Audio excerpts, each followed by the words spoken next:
মনি cooking ওয়ার্ল্ডে আপনাদের সবাইকে স্বাগত জানাই। আজকে আমি আপনাদের সঙ্গে শেয়ার করব বিলম্বী চিংড়ি মাছের টক। আপনারা পুরো ভিডিওটা দেখতে থাকুন, আশা করি ভালো লাগবে। আমি বিলম্বী চিংড়ি মাছের টক করার জন্য কি কি উপকরণ নিয়েছি দেখুন। বিলম্বীটা এইভাবে বানিয়ে ধুয়ে নিয়েছি, চিংড়ি মাছ বানিয়ে ধুয়ে নিয়েছি। সাদা তেল, সাদা সরিষা বাটা, লঙ্কা গুঁড়ো, লবণ, হলুদ গুঁড়ো। চিংড়ি মাছটা ভাজার জন্য হলুদ আর লবণ মাখিয়ে নেব।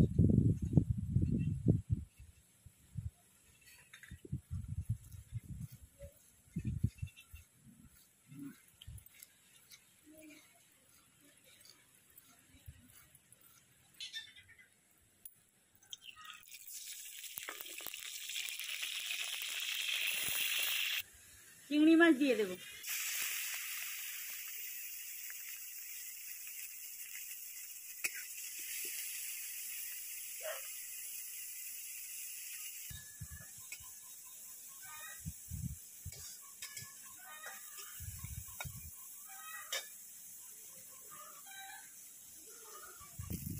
চিংড়ি মাছটা লাল করে ভেজে নিয়েছি, তুলে নিলাম।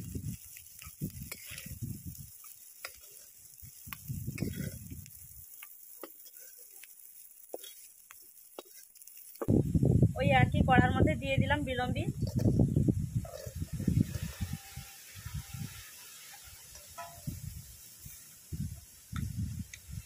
লবণ, হলুদ গুঁড়ো,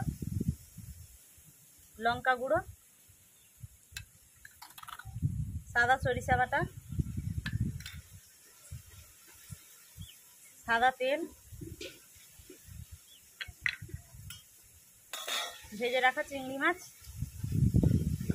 বন্ধুরা, আমি এখানে সাদা তেল ব্যবহার করেছি, আপনারা সরিষার তেল ব্যবহার করবেন। সরিষার তেলের টক খেতে আরও ভালো লাগে। সবগুলো উপকরণ এবার ভালো করে হাত দিয়ে মিশিয়ে নেব। বন্ধুরা, বিলম্বীটা কষে আমি রান্না করিনি। কষে রান্না করলে তাড়াতাড়ি সেদ্ধ হয়ে যায়, কষতে পারা যায় না। তাই জন্য আমি হাত দিয়ে মাখিয়ে টকটা রান্না করেছি।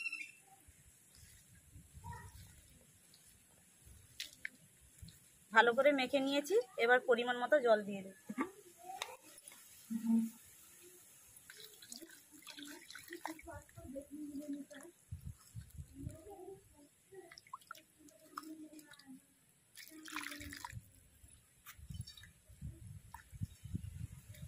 উনুনে বসিয়ে দেব।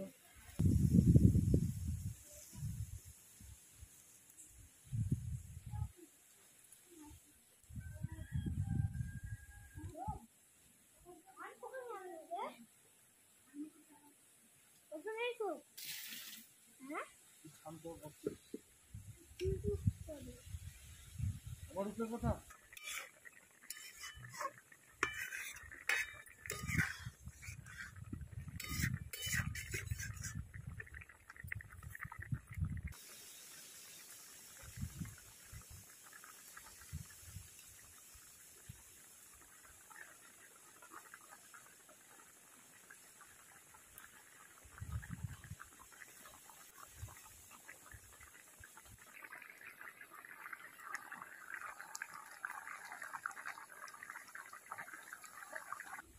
তরকারি হয়ে গেছে, নামিয়ে নেব।